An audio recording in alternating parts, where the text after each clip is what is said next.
हमारे साथ जीवन में कभी कुछ गलत नहीं हो सकता। अगर कुछ गलत होता है तो वो बस हमारा नज़रिया होता है। हम हालात को जैसा देखते हैं वैसी ही हमारी ज़िंदगी हो जाती है। सोच की ऐसी ही शक्ति को अपनाकर अपने जीवन की मुसीबतों से लड़कर हम अपने जीवन में आगे बढ़ सकते हैं।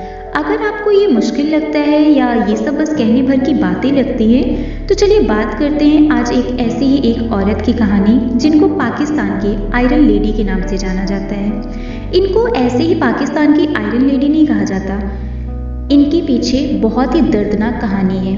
हमारी ज़िंदगी में कई घटनाएं होती हैं जिसमें से कोई एक बड़ी घटना हमारी ज़िंदगी बदल कर रख देती है। ऐसा ही कुछ हुआ था पाकिस्तान की आयरन लेडी मुनिबा मज़ारी के साथ। वो एक ऐसे परिवार में पली थी जहां बेटियां अपनी मर्जी से सारे काम नहीं कर सकती थी, ना ही वे किसी काम के लिए मना कर सकती थी। ऐसे में 18 साल की उम्र में मुनिबा मज़ारी के पिता ने उनकी शादी करा दी। यहाँ तक तो ठीक था, लेकिन शादी के 2 साल बाद ही उनका एक कार एक्सीडेंट हो गया जिसमें उनके पति तो बच गए लेकिन उनको काफ़ी चोटें आई थी। हाथ और कमर की हड्डियां टूट गई, उन्हें सांस लेने में तकलीफ हो रही थी। दुर्घटना एक ऐसी जगह पर हुई थी जहां से अस्पताल 3 घंटों की दूरी पर था। जल्दबाजी में उन्हें दूसरी गाड़ी में जब तक उनको अस्पताल लेके जाया जा रहा था तभी उन्हें इस बात का एहसास हो गया था कि उनका आधा शरीर टूट चुका है और आधे शरीर ने काम करना बंद कर दिया है।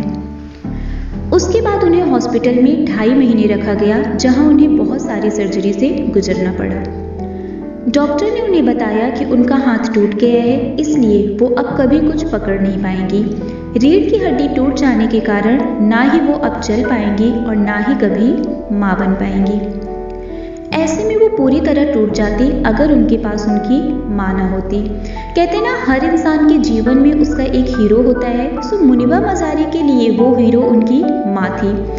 जब भी वो अपनी माँ से पूछती कि जब वो चल नहीं सकती, कुछ कर नहीं सकती, तो फिर जीने का क्या फ़ायदा, इस सवाल के जवाब में उनकी माँ अक्सर उनसे ये कहती, ये समय भी बीत जाएगा। अगर भगवान ने तुम्हें ज़िंदगी दी है तो ज़रूर तुम्हारे लिए कुछ बड़ा सोचा होगा। यही शब्द थे जो मुनिबा को हिम्मत दिया करते थे। 2.5 महीने बाद जब मुनिबा को घर लाया गया तो वहाँ भी उन्हें 2 साल तक बिस्तर पर रहना पड़ा।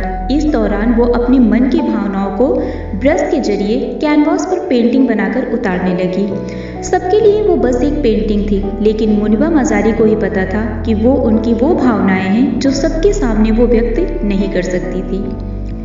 इसके बाद जब 2 साल बाद उनको बिस्तर से व्हीलचेयर पर आने का मौका मिला तो उन्होंने खुद को संभाला। उन्होंने अपने सामने आने वाली सारी मुश्किलों से लड़ने के लिए खुद को तैयार किया। इसके बाद उन्होंने अपनी कमजोरियों को अपनी ताकत बनाई और इस तरह जीवन की दौड़ में आगे बढ़ी कि आज कोई भी चीज़ उनके रास्ते में रुकावट नहीं बन सकती।